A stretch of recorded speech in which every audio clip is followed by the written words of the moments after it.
श्री गुरुदेव परम वंदनीय माता जी सूक्ष्म रूप से विद्यमान है। नमन करता हूँ, मानव मात्र को प्रणाम करता हूँ। दोस्तों, आदि शक्ति माँ गायत्री प्राणों की देवी है और प्राण रूप से सभी जीवों के साथ साथ मानव जीवन का हेतु कारण वो ना दिखाई देने वाली अदृश्य सत्ता जो संपूर्ण जीवों में संव्याप्त आदि शक्ति माँ गायत्री को हम बार बार नमन करते हैं। दोस्तों, समय बड़ा विशेष है, करवट ली है समय ने। हजारों साल की मानवीय चिंतन की त्रुटियों का जो परिणाम इस दुनिया में दिखाई दे रहा है, वो सारी मानव जीवन की त्रुटियां, मानव जीवन के जीवने से संबंधित मानव के आपसी व्यवहार और मानवों के कार्य, मानवों के लक्ष्य, ये सब में बहुत बड़ा एक परिवर्तन हुआ है पिछले 2500 वर्षों में। और प्रारंभिक काल में मानव जब धरती पर आए थे तो जो कार्यक्रम मानवों के सामने संपन्न मानवों द्वारा किए गए हैं, मानवों को जो लक्ष्य प्रारंभिक काल में ही दिए गए हैं, वो मानव के सारे लक्ष्य और मानव जीवन की वो पहचान सारी की सारी मानव जाति द्वारा हजारों लाखों करोड़ों वर्षों से की गई तप साधना के परिणाम स्वरूप वो जीवन दर्शन की वो प्रणाली जो परिवार परंपरा के अंतर्गत मानव जीवन को सर्वोच्चता के मुकाम पर पहुंचाने का वो पुरुषार्थ हमारे ऋषियों ने जो सनातन संस्कृति सारे संसार को दी है। पिछले 2500 वर्षों से इस सनातन संस्कृति में अलग अलग भाग कर दिए गए हैं और मानव जीवन को त्रुटिपूर्ण चिंतन के कारण आज मानव जीवन की पहचान भी बदल गई है और मानव जीवन के लक्ष्य भी बदल गए हैं। तो कृत्रिम रूप से प्रभावित किया गया है मानव जीवन के चिंतनों को, और मानव जीवन के चिंतनों को प्रभावित इस भौतिकवाद की दुनिया ने किया है। और 2500 वर्षों में सारे संसार में भौतिक क्रांति आई है और भौतिक क्रांति के परिणाम स्वरूप मानव जीवन के विभिन्न कार्यक्रम आसान हुए हैं। मानव जीवन के शरीर को बहुत सुख सुविधाओं से भरा पाटा गया है और इसी को मानवीय विकास का प्रगति चरण कहा गया है। इसका परिणाम क्या हुआ है? परिणाम मानवों के बीच में मानवता खत्म हुई है। प्रत्येक मानव एक दूसरे मानव वर्सेस मानव के पैटर्न पर ये पूंजीवाद की नीति सारे संसार को पिछले 2500 वर्षों से अमीर गरीब मालिक नौकर बनाने के जंजाल में मानव फंसे हुए हैं और सारी मानव जाति अपने आप को एक दूसरे से भिन्न, एक दूसरे से श्रेष्ठ और एक दूसरे से अलग दिखाने का ही ये पुरुषार्थ सारे संसार में प्रगतिवाद कहला रहा है। दोस्तों, ये समय बड़ा विशेष है। इस विशेष समय में यहाँ अगर एक तरफ देखा जाए तो मानवता अपने अंतिम सोपान पर पहुंच गई है, जहां सारी मानव जाति के साथ साथ संपूर्ण जीवों का सर्वनाश निश्चित तौर पर सामने दिखाई दे रहा है। और 2 विश्व युद्ध पहले लड़े जा चुके हैं और तीसरा विश्व युद्ध को युद्ध की संज्ञा नहीं दी गई है, लेकिन कोरोना भी एक विश्व युद्ध ही लड़ा गया है।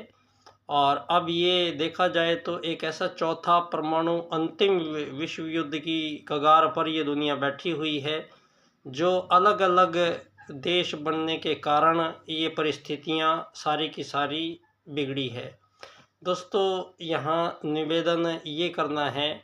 कि सारे संसार के संपूर्ण जो अलग अलग रंग प्रकार आकार प्रकार खान पान रहन सहन अलग भाषा के लोग जो दिखाई दे रहे हैं और जो अलग अलग रंगों के हैं, अलग भाषाएं बोलते हैं, अलग जगह रहते हैं और अलग धर्मों में लोग बटे हुए हैं और हिंदू मुस्लिम सिख ईसाई जैन पारसी यहूदी इतने सारे धर्मों के ये नाम दुनिया में आए हैं और सभी मानव धार्मिक कहलाते हुए और सारे अधार्मिक कार्य धरती पर हो रहे हैं। कारण इसका यही है कि धर्म को और राजनीति को दोनों को अलग अलग बांट दिया गया है, जबकि धर्म, राजनीति, शिक्षा, समाज नीति, ये सारी की सारी नीतियाँ एक समाहित जो नाम भारत की ओर से सारे संसार को दिया गया था, वो भारतीय संस्कृति है। और भारतीय संस्कृति के अंतर्गत ये भी बात अब सिद्ध हो चुकी है कि धरती पर सबसे पहले मानव भारत में आए हैं। आर्य लोग थे, आर्य संस्कृति थी जो सारे विश्व की संस्कृति थी, और सारे विश्व में जो भी लोग गए हैं वो उन्हीं आर्यों में से लोग गए हैं जो सारे संसार में आज बसे हुए हैं। कहने का मतलब जितने भी संसार के मानव जो अलग अलग दिखाई देने का प्रयास कर रहे हैं, इन सब लोगों को अब समय आ गया है कि सारे संसार के मानवों को ये बताना का समय आ गया है, सारी मानव जाति का एक ही पिता है और सारी मानव जाति का एक ही धर्म है, सारी मानव जाति का एक ही परमात्मा है और सारी मानव जाति का एक ही लक्ष्य है। तो ये सारा पराक्रम पुरुषार्थ जो इस युग परिवर्तन की बेला में संपन्न हुआ है, इसमें भारत की ओर से ही दोनों वैदिक सूत्रों को पुनः धरती पर अवतरित किया गया है, जिनमें प्रथम सूत्र है आत्मवत् सर्वभूतेषु। ये सूत्र संपूर्ण जीवों से, मानवों से पहले ही धरती पर वेद ज्ञान आया है, और उस वेद ज्ञान के अनुसार यहाँ 84 लाख प्रकार के जीव जंतु, वृक्ष, वनस्पति, सभी जीव जो कहलाते हैं, वो आपस में सब जो व्यवहार करते हैं, अपनी प्रजाति, एक ही प्रजाति के सारे जीव आपस में जो व्यवहार करते हैं वो एक ही सूत्र के अनुसार करते हैं, आत्मवत् सर्वभूतेषु के अनुसार। इसीलिए एक ही प्रजाति के जीव सारे के सारे, चाहे वो चींटी, हाथी, शेर, कौवा, बत्तर, बंदर, मधुमक्खी, चीता हो, वो चाहे छोटा जीव है, चाहे हवा में उड़ता है, चाहे पानी में रहता है, चाहे ज़मीन पे रहता है, लेकिन सभी जीव झुंड बनाकर रहते हैं, परिवार बनाकर रहते हैं, एक साथ रहते हैं। ये एक साथ रहने की जो उनकी इच्छा है, यही उनको प्रेरणा है, और ये प्रेरणा ही एक आत्मवत् सर्वभूतेषु का सूत्र है।